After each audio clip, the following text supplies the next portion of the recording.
Guturuka iwabo Nyamasheke byari bigoranye cyane. Bamwe bati yavuye iwabo yibye, burya yari umworozi w'ihene n'intama akagira asumbira igiza rizananze gukora. Waruze ko Irene Murindahabi ari wamuvumbuye mu Kiyedi, kandi ubwo abize ngo ubwo yarerize masonari, ubwo abamenuje kandi yari engineer kugikwa. Ngaho nyumvira nawe iby'amashuri y'iki gihe. Nyemera aka kanya dutemberane mu buzima bw'uyu musore witwa Yamano. Ese yabayeho ate cyangwa si yakuze ate, yakuriye he? Ese uyu musore yarizi cyangwa ni nkandagira bitabo nkatwe twese? Niba ujye wibaza byinshi kuri nta kindi usabwa ni ukuza kureba ino video kuva itangiye kugera igeze ku musozo. Agacupa ninywera ko nitahire gahuye na pangarasi ngurira agacupa ninywereye nditahire. Ubundi byose bijya gutangira Yamano yaratangiye ati uri zagwira ngo kandi burya ibanga nicyo ugize ibanga, kandi ngo niba utaramenya uzamenya umunsi imodoka izapfira Nyungwe cyangwa si umunsi imodoka izagukwameraho ugeze Nyungwe. Ubundi uyu musore amazina ye yiswe n'ababyeyi yitwa Uri Zagwira Floriye. Uyu musore kandi tukaba twaramumenye cyane cyangwa se akaba yaramamaye nka Yamano mu muziki nyarwanda, cyangwa se nushaka umwite wa boy. Uyu musore kandi yavutse mu mwaka w'ibihumbi 2000 avukira mu karere ka Nyamasheke. Abantu mwese muzi Nyamasheke rwose ni kamwe mu turere tugize intara y'Iburengerazuba, ariko nyine cyane cyangwa si tugizwe n'icyaro kinini cyane. Ngo dore ko kugira ngo ugere kuri kaburimbo Yamano yakoreshaga amasaha agera kuri 3 cyangwa si yaba yabaye make nyine yaba yirukanse cyane cyangwa si yaba afite akagare cyangwa se akavuna amaguru akahagenda amasaha 2. Birumvikana yuko rwose Yamano umwe mu bahanzi cyangwa se umwe mu bastari twamenye ariko baza ubuzima cyangwa si bafite story y'ubuzima ikomeye cyane. Ubundi abantu mwese muzi akarere ka Nyamasheke ni kamwe mu turere gakora ku turere nka Karungi cyangwa se akarere ka Rusizi, kandi kano karere gahana imbibi n'igihugu cya Kongo. Bivuze yuko nyine uyu musore cyangwa si Yamano yakuriye mu buzima nyine mu makeya bwa buzima bwo mu misozi, bwa buzima bw'ubuhinzi ndetse n'ubworozi. Reka twutukene none turebere hamwe ese ubundi Yamano nyuma yuko avukiye mu karere ka Nyamasheke akaba umwana wakuriye mu buzima bubi cyangwa si mu buzima bukakaye, mu buzima bw'ubuhinzi n'ubworozi, yaje kwisanga i Kigali gute cyangwa si yaje kwisanga yamaze kubaka izina, byagenze gute? Nibyo tugiye kurebera hamwe aka kanya. Yamano bigeze kumubaza bati si wadusangizaho urugendo rwawe rw'ubuzima kuva i Nyamasheke kugera i Kigali? Yamano yaragize ati ndabyibuka neza ubwo nigaga muri primaire rwose numvaga nazagera i Kigali na rimwe, kubera yuko nakundaga kuririmba nkunda abahanzi, ariko nkabona nanzira cyangwa si nazabona uburyo nzagera i Kigali kugira ngo nyine nsohore indirimbo cyangwa si mbe nashyira indirimbo hanze. Yarakomeje ati ndabyibuka neza ubwo najyaga kuragira amatungo yanjye cyangwa se amatungo yo mu rugo, najyanaga gitari cyangwa si nari nzi gucuranga nyine mu makeya, nageragezaga gusubiramo indirimbo z'abandi banze cyangwa si indirimbo z'abazori z'abandi. Nuko ababyeyi be nyine ngo babonaga yuko afite impano ikomeye cyane, bakamushyigikira bakamwakurasha cyangwa si bakamutera imbaraga. Yamano yarakomeje ati ndabyibuka neza papa yigeze kuza gushakira ubuzima i Kigali cyangwa si gushakishiriza amaronko i Kigali, kubera yuko nyine yabonaga yuko mu karere ka Nyamasheke nakomeza kuhaba tutazabaho cyangwa se mu makeya nitunabaho tuzabaho nabi.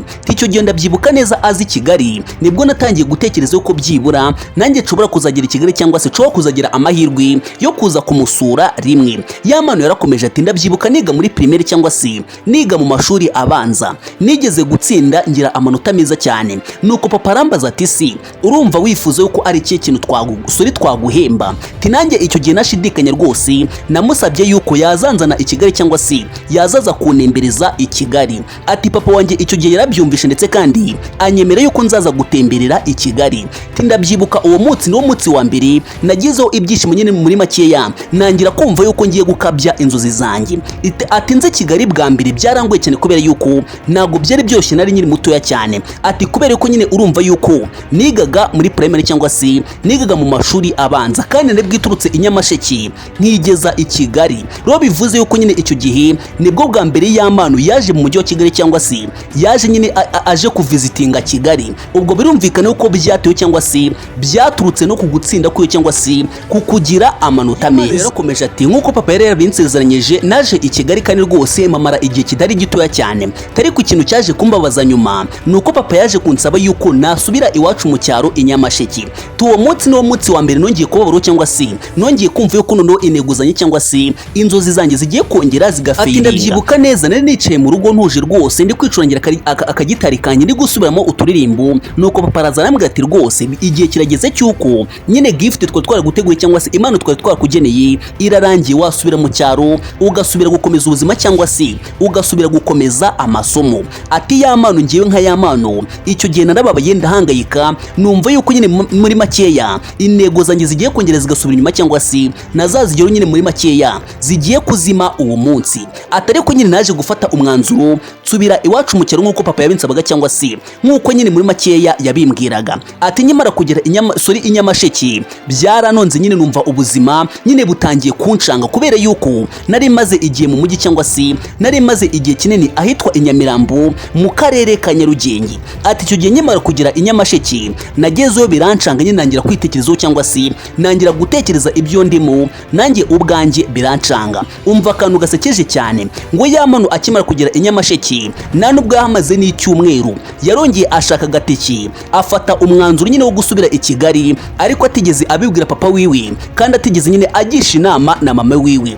Ngo icyo gihe yaje gusubira i Kigali ari naho ngo bageze kuri Nyungwe cyangwa se mu ishyamba rya Nyungwe nyine muri makeya imodoka ibapfiraho. Ngiro mwese murabizi neza yuko yamano ari indirimbo yasohoye yitwa Urizagwera aho yavuze ngo niba utaramenye sinibuka neza amagambo yavuzemo, ariko niba yaravuze ngo niba utaramenya uzamenya neza umunsi imodoka izagupfiraho ugeze Nyungwe. Ngaho utekereza ugeze Nyungwe nta mafaranga ufite nta n'igiceri ndetse kandi rwose nta n'imamba ufite, bivuze ngo uzarara iryo joro nuhura n'umwaka ugasanga nyine uvuye mu rugo utariye inzara izagukubita antiri mu gitondo cyangwa se kugeza bukeye. Rero yamano yarakomeje ati ndabyibuka neza nyisubira nyine i Kigali nigeze ngisha inama ababyeyi nagezeho papa ashaka kumera nabi cyangwa se ashaka kunkubita, atari ko kubera yuko nari mfite mama wankundaga cyane. Icyo gihe mama yangiriye imbabazi ansabira imbabazi aravuga ati rwose ushobora kumukubita akagenda akarara mu biroro cyangwa se nyine agatorongera ugasanga atangiye kwiga imico itari myiza. Ati icyo gihe byaje kurangira nyine mama ansabiye imbabazi biza kurangira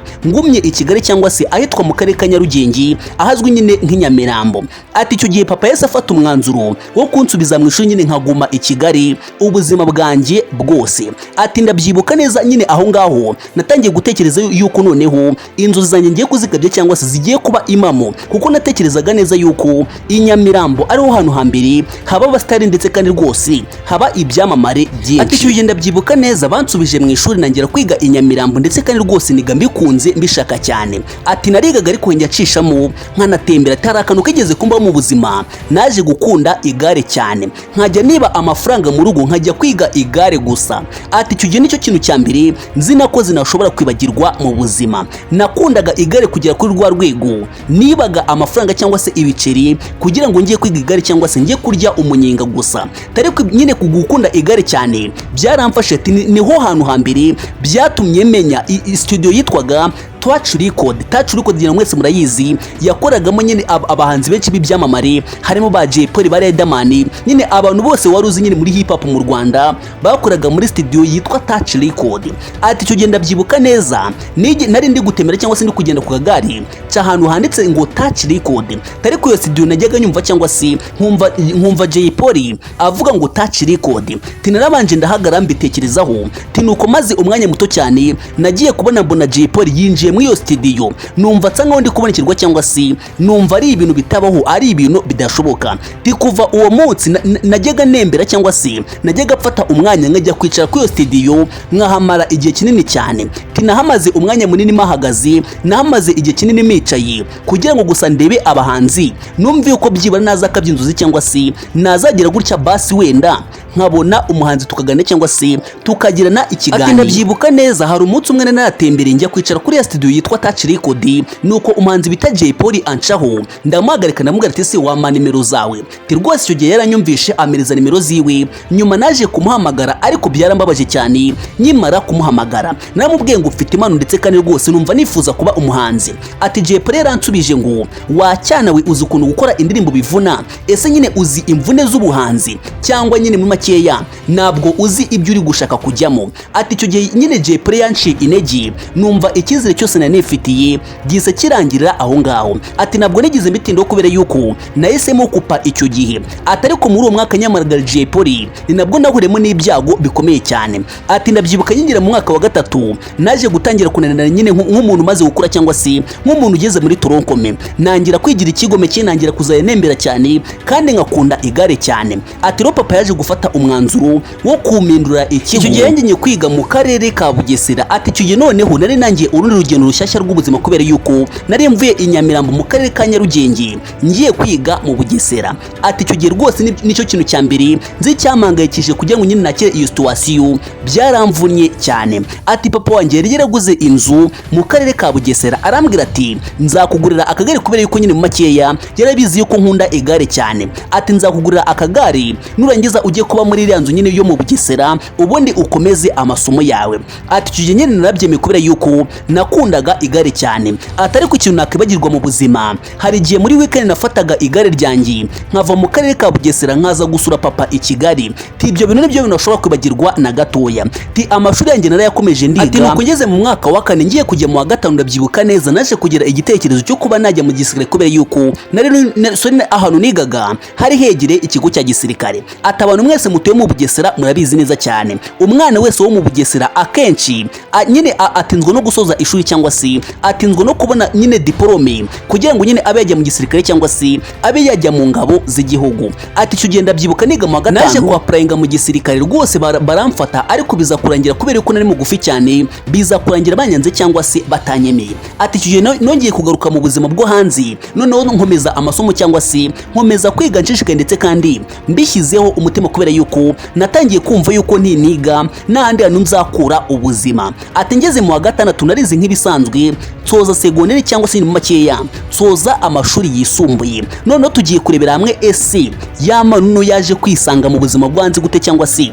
yaje kwisanga mu muziki gute. Birumvikana umuntu wese ugisoza kwiga atangira ubuzima bushya, bivuze ngo nyuma yo kwiga nyine mu makeya urongera ukiforoma, urongera ukiprograma, ibyo waciyemo byose nyine urabyirengagiza, ubusa nk'utangiye urundi rugendo rw'ubuzima. Ati nyimara gusoza kwiga ndabyibuka nari narize masonry cyangwa se ubwubatsi. Abantu mutazi ubwubatsi nyine ndamye nashidikanye wenda nyine nk'abantu nyine buma mwarakure mu buzima bwiza mwa mwarize amasomo agiye atandukanye, ariko ndamye nashidikanye nta muntu utazi ubwubatsi mu Rwanda. Ati ndabyibuka nyimara gusoza kwiga naje gushaka akazi ariko ndakabura neza. Nyimara kubura akazi naje kuba umushomeri ho igihe kitari gito cyane. Ati ariko nyuma y'igihe naje kwigira inama yo kuzajya caka ibiraka nkakora ikiyedi. Ati ndabyibuka neza rwose niwo munsi wa mbere natangiye gukora ikiyedi caka amafaranga cyangwa se caka ubuzima. Ati narakoze nk'ibisanzwe ariko nyine nkazajya mbona duke ariko mu bundi buzima ugasanga biranze. Ati ndabyibuka neza ubwo nakoraga ikiyedi hari ahantu hamwe twari turi gukora mbona umunyamakuru bwa mbere witwa Irene Murindahabi. Ati icyo gihe niwo munsi wa mbere natangiye gutekereza uko rwose noneho inzozi zanjye zigiye kuba imamu cyangwa se ngiye kuzikata. Ati sinigeze ngira ubwoba cyangwa se ngira igihunga, ndetse rwose nahise nirukanka cyane njya kureba uwo munyamakuru ahantu yarahagaze ndamubwira ati mfite impano yo kuririmba rwose, ndakwinginze basi ma nimero zawe nzakuvugishe nzabikugaragarize. Ati ikintu nakundiye Irene icyo gihe ntabwo yigeze abitekerezaho kabiri cyangwa se ntabwo yambere nka Jay Polly ngo anche. Ati ndabyibuka neza icyo gihe Irene Murindahabi yamaye nimero ziwe rwose nzandika ku gapapuro ndangije nikomereza akazi kanjye nk'ibisanzwe. Ati ariko nyuma y'igihe gito naje kumwandikira cyangwa se naje kumwandikira aka SMS, arangije aransubiza namusabaga yuko namuhamagara ambwira yuko rwose nta kibazo namuhamagara kuri call tukaganira. Naramuhamagaye musaba yuko yazama ikiganiro nyine mfite impano. Ati ndabyibuka bwa mbere Irene wo muntu wa mbere wamaye interview cyangwa se wankoresheje ikiganiro. Ati icyo kiganiro cyaminduriye ubuzima, cyatumye mbona fondasiyo y'ubuzima kubera yuko niho hano wa mbere natangiye kugaragariza impano yanjye. Ati noneho icyo gihe nibwo natangiye nyine kumenyekana cyangwa se gutangira nyine kuzajya nkora uturimbo gake gake kubera yuko icyo kiganiro yankoresheje cyangiriye umumaro ukomeye cyane. Urumva nyine yuko Irene Murindahabi niwe muntu wagize uruhare rukomeye cyane kugira ngo yamano ube uzi yamano uzi uyu munsi. Bivuze ngo ubundi mu buzima tubamo ntuzigere wiheba na gatoya. Ikintu cyo ugomba kumenya, iyo Imana yaguteguriye kugukora ikintu runaka iragisohoza uko byagenda kose. Ubuzima bwose wacamo abantu bakwanga bakurwanya baguca intege atiri Imana birangira ikugejeje ku cyo ishaka, izabikunyuzamo byose ariko bizarangira finally uhindutse umwere. Niba uri urubyiruko cyangwa se ukaba uri umusore, ukaba uri inkumi cyangwa se ukaba uri umukobwa, ndakugira inama wumvishe story y'Amano yaciyemo cyangwa se ubuzima yaciyemo naho ageze uyu munsi kugera ku rwego y'Amano nyine yakoraga stage, abantu bose nyine ugasanga niba ateguje igitaramo abantu benshi nyine baritabiriye cyangwa se ugasanga baje kumushyigikira. Bivuze ngo nyamuneka gucika intege nyine muri makeya, gucika intege nicyo kintu cya mbere gishobora gutuma utagera ku ntego zawe. Ngaho nawe utekereza neza ku ruhande rwawe, y'Amano stage yigeze gukorana na The Ben. Ese murabyibuka neza ukuntu yaturendenze agakundwa cyane kuri TikTok, kuri social media zose, ugasanga y'Amano yabaye y'Amano. Bivuze ngo rero mu buzima tubamo ibyo uzacamo byose nibizagukange, upfa kuba ufite intego ndetse kandi uzi icyo ushaka kugeraho. Umusozo wa video nanjye ngakubaza nise mu ndirimbo zose y'Amano yakoze nyine mu bihangano byose yashyize hanze, ni ikihe gihangano ukunda cyane? Njyewe indirimbo y'Amano nkunda ni iriya ndirimbo yitwa Isi. Iriya ndirimbo yavuze ngo iyo utaramenya oya ntiwashona, ngo kandi buriya ngo ujye wibuka neza yuko ibanga nicyo ugize ibanga. Aka kantu nikazakuve mu bwonko na gatoya, iyo utaramenya oya ntiwashona, kandi buriya ngo ibanga nicyo ugize ibanga. Ubutaha muri video itanu noneho nzababwira amagambo 10 nyine y'Amano yanditse mu muziki cyangwa se yashyize mu ndirimbo ziwe nyine y'ubwenge cyangwa se yagufasha kuguhindurira ubuzima. Nyamuneka niba ino video wayikunze uze guca hasi muri comment umbwira uti y'Amano mwigiyeho isomo rikomeye cyane cyangwa se ansigiye icyigisho nazibagirwa na gatoya. Imana ikunde ndetse kandi duhana umugisha. Ayo ngo yera amateka cyangwa se bwari ubuzima bw'uwitwa Orizagura Floriye y'Amano wavutse mu 2000 akavukira mu karere ka Nyamasheke mu cyaro kibi cyane, ariko aka kanya cyangwa se uyu munsi itara ryo rikaba ryaratse cyangwa se ukaba umuzi akaba ari cyamamare haba mu Rwanda ndetse no hanze yarwo. Ibaze nawe umuhanzi ugira 1 views miliyoni mu gihe kingana nk'ukwezi kumwe. Bivuze ngo aba yaramaze kubaka izina, aba yaramaze kubaka brand, kandi brand buriya ni business cyangwa se ni company ikomeye cyane. Imana ikurinde. Hasta la vista, ciao ciao.